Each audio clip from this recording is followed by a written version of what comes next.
Hoje as empresas do lucro real também elas têm a possibilidade de pagar juros, né? Os sócios dessas empresas pagam juros sobre o capital que eles têm, chamado juros sobre o capital próprio.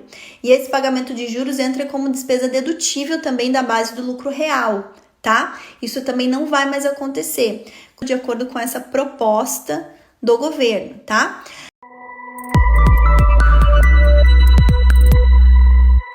Então, em relação ao pagamento em ações, a gente tem hoje muitas empresas pagando gratificações, né, em relação à participação nos resultados da empresa, pagando a sócios e dirigentes como ações das empresas. Então, claro, as empresas que têm ações, as sociedades por ações, elas acabam colocando aí dentro do seu plano de cargos e salários, plano de carreira, enfim, esse pagamento como ações, tá? Gratificação.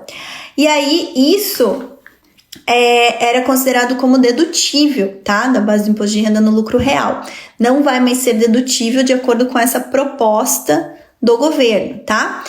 Também o que o governo vai eliminar de benefícios. Hoje as empresas do lucro real também elas têm a possibilidade de pagar juros, né? Os sócios dessas empresas pagam juros sobre o capital que eles têm, chamado juros sobre o capital próprio.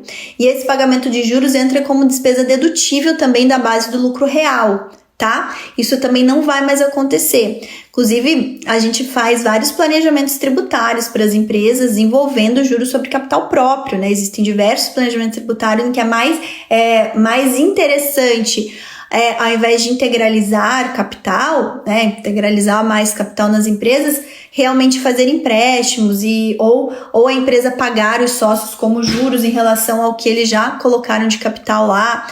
E às vezes as empresas não podem distribuir lucros, né? Porque não tem lucro a distribuir, mas elas conseguem também remunerar os sócios na forma de juros. Então são situações que hoje muitas empresas acabam tendo algumas saídas por conta de um planejamento tributário envolvendo juros sobre capital próprio. Acabando isso, vamos ter que também não vai mais ter essa possibilidade dessa forma de planejamento tributário, tá? Então acaba sendo eliminada essa possibilidade aí. Mas, num ponto de vista, num plano internacional, eu até entendo, porque isso é muito peculiar do Brasil, tá? O Brasil instituiu isso lá na década de 90, tá? Em que se fazia sentido, no contexto internacional a gente não tem, né? Eu não tenho, pelo menos, outros países. Eu estudei muito sobre isso quando eu fiz o meu mestrado na França, e realmente isso era uma peculiaridade muito grande do Brasil.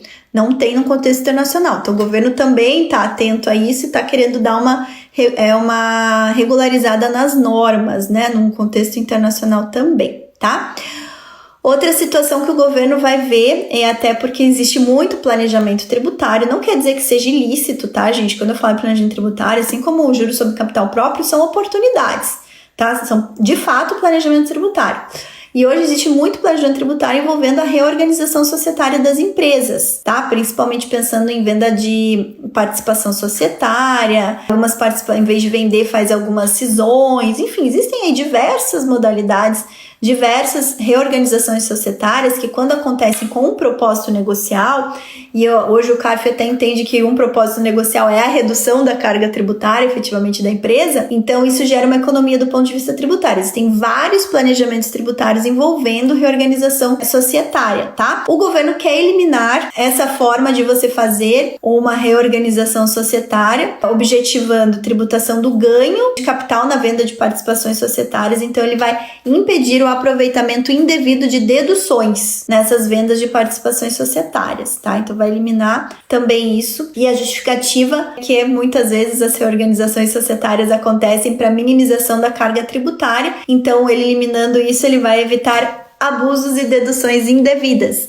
tá? Eu não acredito que hoje seja indevido, porque tudo que a legislação ela não proíbe do ponto de vista tributário, ela permite, mas é ter um ajuste, viu? O governo viu que tá perdendo dinheiro com isso, e a verdade é que ele quer reajustar para deixar de perder dinheiro com isso, tá? Outra forma, pensando num plano internacional também, tá? Existe, no ponto de vista, quando a gente estuda planejamento tributário, existe o chamado treaty shopping, tá? Não sei se vocês já ouviram falar desse termo, treaty shopping, mas treaty shopping é quando, para que uma operação internacional se concretize, e vamos pensar que eu preciso fazer uma operação Brasil-Estados Unidos, eu não tenho um tratado bilateral para evitar a dupla incidência, né, da tributação sobre a renda, sobre o faturamento, enfim, não tem um tratado Brasil-Estados Unidos.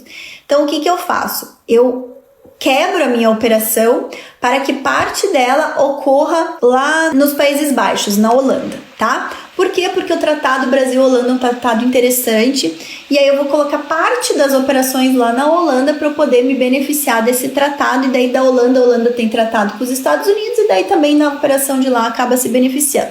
Então eu coloco um terceiro país que tem um tratado, tanto com os dois outros países que diretamente não tem tratado, para fazer um planejamento tributário internacional chamado Treaty Shopping. Num contexto internacional, isso já estão sendo colocados várias travas, vários obstáculos para que isso não aconteça, e isso acontece muito na venda de ativos, tá? Alienação de ativos no Brasil por empresas no exterior. Então também isso acontece, essa utilização de uma empresa intermediária aí para venda de ativos. Então o que o governo quer fazer é colocar regras mais claras que impeçam que isso aconteça, tá? Alinhando-se aí a um padrão internacional, como eu falei, diversos países já têm, principalmente no âmbito da OCDE, já visto mecanismos para poder realmente obstacularizar o chamado Treaty Shopping, tá?